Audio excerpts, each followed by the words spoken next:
Hello, this is the Books on the Table, and on today's lesson we're going to talk about the past. Do you remember when your mom asked, "Did you do the dishes?" And you said, "No, I didn't, just waiting for the flip-flop." This is our video today. Oi galera, esse é o The Books on the Table. Lembra quando a sua mãe perguntava assim, "Ô moleque, já lavou a louça?" E você falava assim, "Não, eu só esperava o chinelo, pá!" É isso que o nosso vídeo vai falar hoje.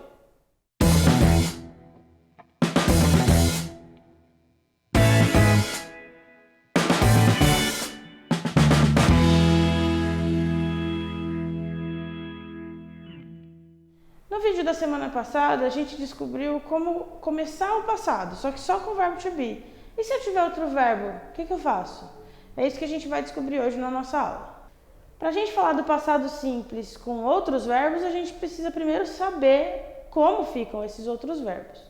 Existe uma tabela que tem em todo e qualquer livro didático que está dividida assim: infinitive, past simple and participle. O que a gente tem usado até agora era só o infinitive. De agora em diante, a gente vai usar o past simple, que é aquela coluna do meio da tabela. Então, por exemplo, eu tenho verbos regulares, que é o caso de love, que no passado fica loved. Eu só ponho o ed ou o d no final. E eu tenho os verbos que são chegados ao capiroto, que são os irregulares. Que eu tenho, por exemplo, o verbo buy, que vira bought. Você fala, meu Deus, como é que eu vou guardar isso? Essa tabela é a mais importante para a gente estudar. Bom, hoje, como a gente está só na teoria desse passado simples, a gente só vai usar exemplos com verbos regulares. Mais para frente, a gente vai ter um vídeo só de verbos irregulares com dicas imperdíveis para você que sempre olhou aquela tabela e pensou, meu Deus, o que eu vou fazer agora? A lista de verbos regulares, ela é muito mais simples, porque como diz o nome, eles seguem uma regra. Então, normalmente a gente coloca o ed no final de cada verbo. E se o verbo já tiver e, a gente só põe o d, então fica muito mais simples. Já os verbos irregulares, eles podem não ter mudança nenhuma, como é o caso de put, por exemplo. Eles podem mudar uma letra só, como é o caso de drive, ou eles podem mudar completamente, como é o caso de go. I cut my finger. Eu corto meu dedo, regularmente. Sim, isso é verdade. Ou I cut my finger yesterday. Eu cortei o dedo ontem. A forma do cut é exatamente igual para sempre. Ou eu posso ter uma mudança bem simples, uma, duas letras, como é o caso de drive. I drive a car. Eu dirijo um carro. I drove a car. Eu dirigia um carro. E ele pode ser completamente diferente. I go there. Eu vou lá. I went there last month. Eu fui lá o mês passado. I love Westlife. Eu amo Westlife. Para quem não conhece, é mais jovem, tem aí seus 18 anos para baixo, Westlife era o menos famoso do Backstreet Boys, NSYNC e afins, tá? Só que veio antes do Bros, só para constar. Se eu colocar essa frase no passado, fica I loved Westlife. Eu amava Westlife, que é verdade. Hoje realmente é uma queimação de filme sem fim.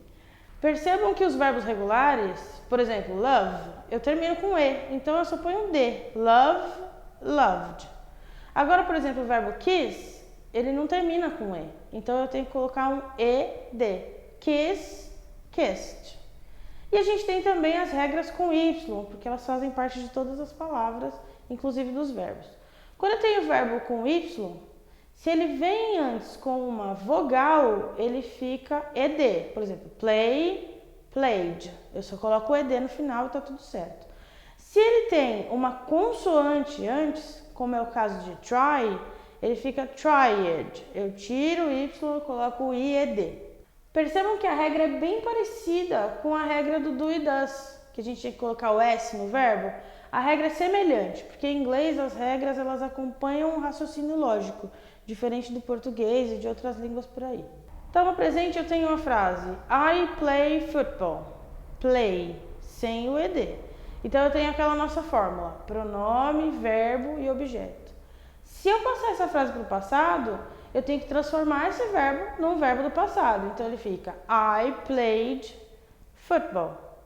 Assim como todos os outros auxiliares, eu tenho a junção dele com o not. Então o nosso auxiliar de hoje é o did. E quando eu vou colocar ele com o not, eu posso falar didn't. E como é que eu escrevo isso? Da mesma forma que todos os outros. Eu escrevo tudo junto. Did not. Aí eu apago o e coloco o apóstrofo e falo didn't. Como fica a nossa fórmula nesse tempo verbal diferente? Então eu tenho a frase aqui. I watched Dragon Ball. E fazia Genkidama junto com ele. Uma semana. Assim, ó, com cãibra. Então nessa frase eu tenho I, que é o pronome, watched, que é o verbo watch no passado, com ed, Dragon Ball, que é o meu objeto. Se eu passar essa frase para o passado, eu preciso de um auxiliar, assim como todos os outros. Então eu tenho I didn't watch Dragon Ball.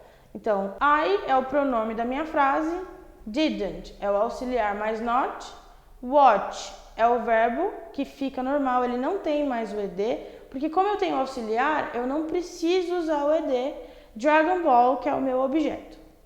E quando você vai perguntar para uma pessoa se ela assistia Dragon Ball, você vai passar o auxiliar para frente. Então tem Did you watch Dragon Ball? Então eu tenho did na frente, que é o auxiliar, o pronome watch, sem nenhuma alteração, e Dragon Ball, que é o meu objeto, seguido do ponto de interrogação, que é muito importante.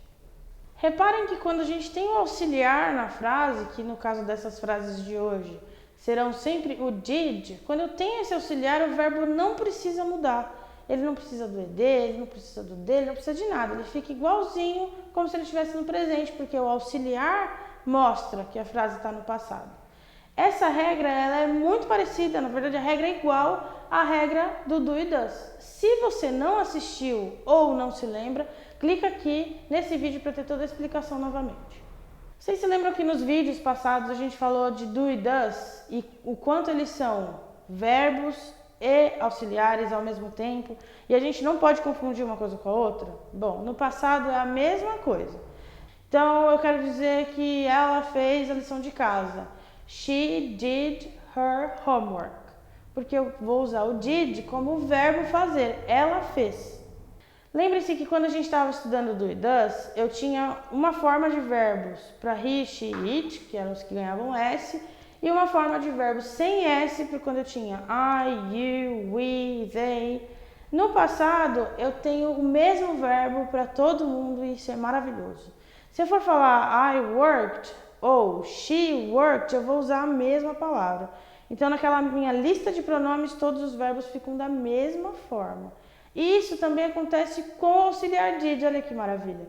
Eu tenho I didn't, she didn't, we didn't. Eu sempre vou usar a mesma palavra, didn't, para todos eles.